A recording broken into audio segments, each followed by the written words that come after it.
Think back 20 years. How did you keep in touch with friends and family? How did you research or look up information or manage your bank account?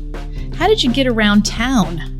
Technology has transformed almost every aspect of our lives in the past 20 years and has led to large-scale disruption of many industries.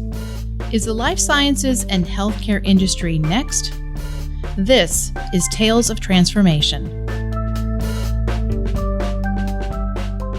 We're here live today at Exponential Medicine, where we'll explore how the traditional boundaries of the healthcare industry are dissolving and how exponential change is accelerating the pace of disruption, propelling the industry toward a dramatically different future. A future defined by radically interoperable data, open, secure platforms, and personalized artificial intelligence that enables hyper-engaged and empowered consumers to own their journey of health.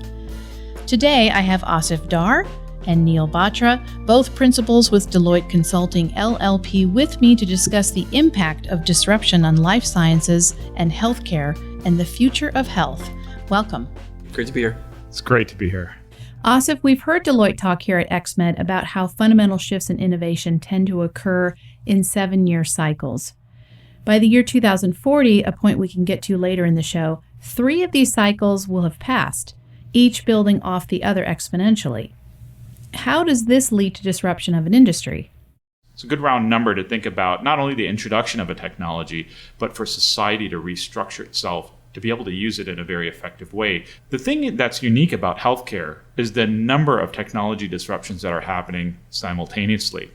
Artificial intelligence, genomics, virtual reality, augmented reality, nanotechnology, robotics, drones. What happens when you have 14 of them hitting simultaneously? Unlike linear technology, it tends to have a law of diminishing returns. You can keep putting money into a certain process and you'll get gains. But after a certain point, you get a law of diminishing return. And a lot of our processes that we think about in society right now are very much like making things in a factory, getting our processes nailed, taking a lot of waste out. The thing about an exponential technology is that performance grows exponentially. 1 becomes 2 becomes 4. That doesn't sound so different from 1, 2, 3. But then when you hit 8 and 16, and then all of a sudden they explode. And once you have them together in smart, effective ways and people adopting them and redoing the way they do work, that's when you have social disruption at scale. So what is special about healthcare, and is it open to the pressures that face every industry? And I think the view that you and I both have is when the data connects, the empowered consumers, and all of these technologies and sensors converge, you're going to have a disruptive moment. Health knowledge used to increase and double over a certain period. We're getting to a doubling every 80 days.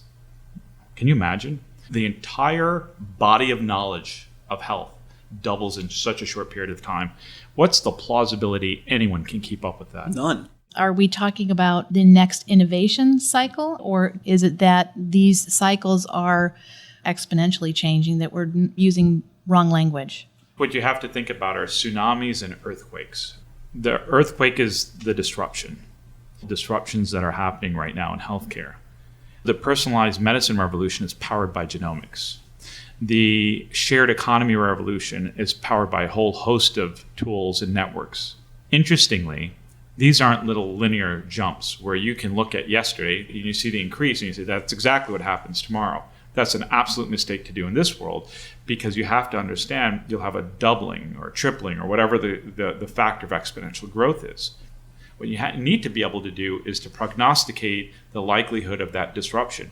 And because they behave a little bit like earthquakes, you do get tsunamis. The shocking growth of information available, the ability to create knowledge and actionable insights, is exploding tools to deal with it in the form of cognitive computing and artificial intelligence. And you have a real opportunity to either be able to surf that tsunami wave or be crushed by it. So you create 2 paths. One, you can think about the future and plan for it. And the other is risk being obsolete. So the question ends up being, what's going to happen in health and medicine? 10 years ago, a conversation was, how do I get more data? Now it's, I have so much data, how do I make sense of it? The next 10 years, it's going to be, how do I connect these and draw insights? So I don't think this is an accidental progression. You've seen it coming. We know it's coming. So I think as we think about these cycles of innovation, the next 7, I think we're directional. It's going to be the interoperable data, the insights I emerge from it, the sensors that give me even richer data, maybe more real time, the algorithm AI that let a lot of this become automated and not human dependent. But what's really interesting, and this is to his exponential point, the third 7 years, 2040. Who knows? That's where it gets really interesting because it's not linear. It's exponential and it's unexpected. And this is going to be where the pressures as they converge over the next 2 cycles really come to bear in the third. And that's where the exciting things are going to happen. Radical interoperability. How radical is radical? Interoperability today in terms of data is linking my wearable, telling me how many steps I took with my sleep patterns and connecting that with other data, maybe heart monitor plus something. And we're trying to say, what does this mean for me from a health perspective? That's interoperable data. Radical interoperability is the convergence of data sets across a whole continuum. Individual, genome, gut biology, mental health, emotional status, right? Link those up and tell me what it means.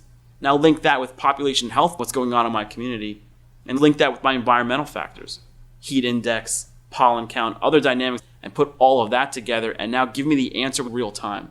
If you want to call that radical, but that's a thing. I want to bring the person into the conversation of data. So let's talk about this fundamental shift on well-being. What do you think the impact of this will have on the industry? A lot of data doesn't mean complexity. It's only complex when you don't have the tools to understand it and the tools to change your process in life. People respond very well once they have the power to understand the data at hand. My brain has, like your brain, has 100 billion neurons. Those neurons are constantly being programmed with sensory input, and they create programs for decades. And then we go to a doctor and say, hey, doctor, make me stop eating snacks and other foods that are terrible for me. What likelihood would that single program have against 40 some odd years of programming for all those neurons firing? With AI, huge data sets, and starting to understand the way my brain processes information, I might be able to have a fight back. People think we'll become less human. But how human are we when we're subjected to a biological computer that says go that we have to follow and ends up getting people doing other unhealthy things? We might have a chance to fight back. So thinking about this 7-year innovation cycle and the introduction of 2040, should we be talking about near term rather than this future? We should be talking about the 5 or maybe the 3-year cycle? As I speak with my clients, health insurance plans, biopharmas, hospital systems make meaningfully large commitment type investments. You better believe there's an expectation that there's an ROI still coming off those investments in 2040. And the fact that we're now in front of disease because sensors detect anomalies, I can intervene with AI in precise ways that prevent disease from advancing. All of a sudden, disease complexity and disease volume declines. So if you're a health insurance company dependent on a business that's volume oriented, well, that's a problem. You think the 2040 lens has allowed us to arrive at interesting insights around how this industry is going to deconstruct and reconstruct given the data and the technology available.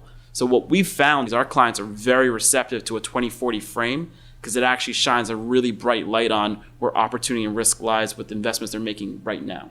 If you can set a vision far out and then walk back 2 cycles, you know what your destination is going to be in your near term. You'll know what incremental innovation you're going to have to put in place, what invention you'll have to think about, and what radical innovation you'll have to think through in order to be able to make smart steps and thinking about what might the world look like in the future. Asif, Neil, you're describing a world with radically interoperable data that will fundamentally transform the structure of the underlying industry and the roles that organizations will need to consider to be sustainably successful. I want to thank my guests, Asif Dar and Neil Basha, for joining me on Tales of Transformation. Thank you. Thank you. Stay with us as we continue this exploration of the trends driving and defining the future of health. Thank you.